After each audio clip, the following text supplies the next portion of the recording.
Thanks, Anthony. Now, although the state of public emergency will be lifted, the zone of special operation will remain in Mount Salem. Now, that security measure was implemented last year. So what has been happening? TVJ's Kirk Wright visited the community and now reports.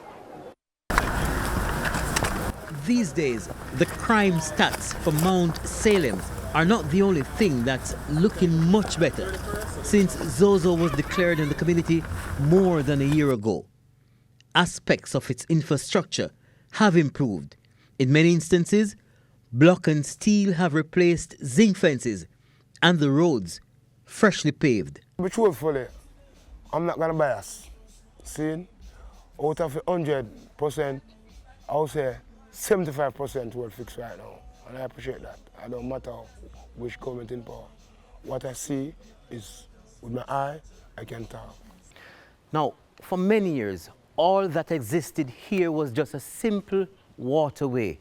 But this particular drain was constructed under the building phase of the ZOSO program. This also happens to be one of the major drains in the Mount Salem community. Sharon Davis, a resident of Mount Salem, loves what she calls the new Mount Salem. But it would look much better if they complete it, because going down alongside, there's a lot more to be corrected and to be done.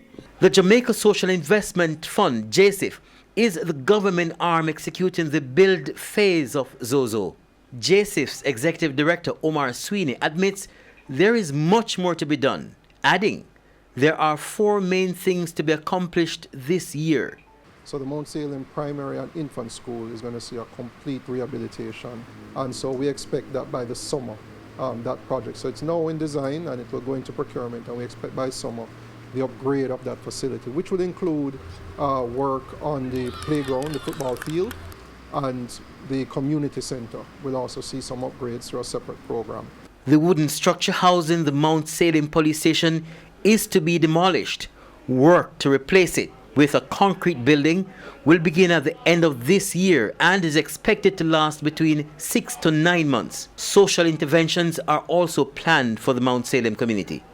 The first one is related to, on the social side, the softer type activities, is restorative justice, neighborhood watch, and youth clubs. Councillor for the Mount Salem division in the St. James Municipal Corporation, Kerry Thomas, says at this juncture, expediency is needed.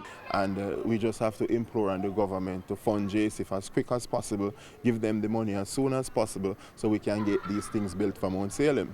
Trevor Barnes, a resident, is big on the infrastructural development, but says this. Building the community center and different environment, this is not a part of the goal. That's a different thing. If you do that, you still have to have the security force to defend it, because I only pretty. You know what? Next, they're going to come and mash it up. Mr. Barnes also expressed concern about the sustainability of the social programs. Look here, look, you have neighbor watching. Nobody watching. Nobody in the house. The Citizens Association, has it ever been active? Citizens Association, and every day get up on them ball and they put on like a fish fry and see center there for 19 hours long. 19 hours long we go and give them the center and like center can't done.